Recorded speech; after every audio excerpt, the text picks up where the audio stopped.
A spirit to spirit. Hello to everyone. So today, it might be beneficial to understand what your higher self is or who your higher self is.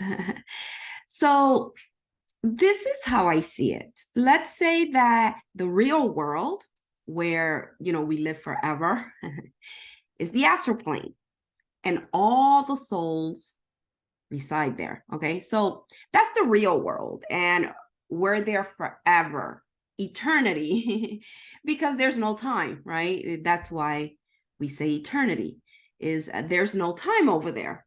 So let's say that all of you over there in the real world is the size of our moon, right? Or a big orb of energy just floating around over there, right? And when it decides to incarnate, it takes a body in a different reality.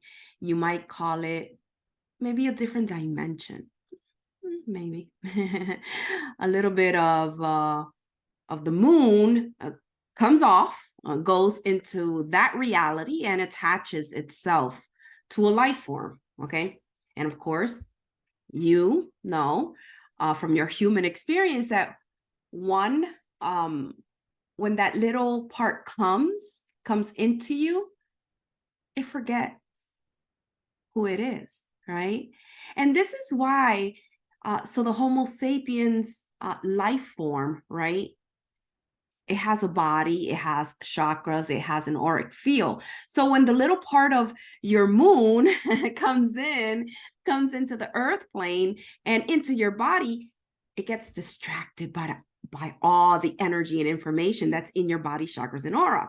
Like it's like, oh, look at that shiny thing over there. Oh, okay, look, there's squirrel, right? It gets distracted and forgets who it really is. So of course, the only reason that you would have ever had a body with chakras and auras was so that that little part of your higher self can have experiences in that reality that it can't have when it's a part of the big moon on the astral, right? It can't have those experiences. So in other words, you can't eat, you can't have sex. You're missing out.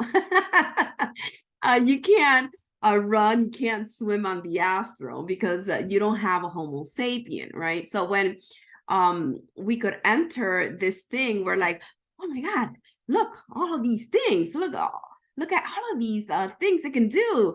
It can cry, it can laugh. Wow, right? So our souls, the little part that comes in here, gets like super distracted by the earth plane. Okay. But you see, it's the moon on the astral, the real you, that's calling all the shots. Yeah, it's the one that's signing the contracts to have those experiences, eating the food, having sex, right? All of those things on the earth plane. So your higher self is the one that's writing all the dramas and comedies that you're living through.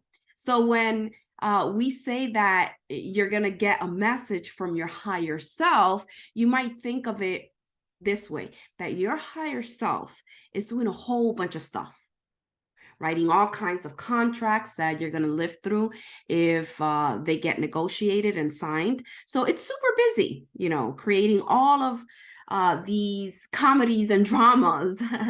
And if we tap it, on the shoulder and say, hey, what are you most focused on right now, higher self, right? Then that might give you a hint here on earth to watch the threads that are going through your life for that week in regards to the message that your higher self is going to give you. How is this going to help you? And that's always my big gripe, right? When I was really, really searching, a healer would tell me things that didn't help me. They didn't help me. Maybe it was just me. I just couldn't get it. So, of course, as I found myself as a professional healer, that's always what my head is thinking when I'm reading is, okay, so you're getting all this information, woohoo! But how can that help you? So when we do get a message from your higher self, right, either through a reading or a self-realization, the way I do it is I first get the message, right? And then I'll ask, well, how can that help that person out of everything that you could possibly say, higher self? Why was that message? Why was that message, right, given?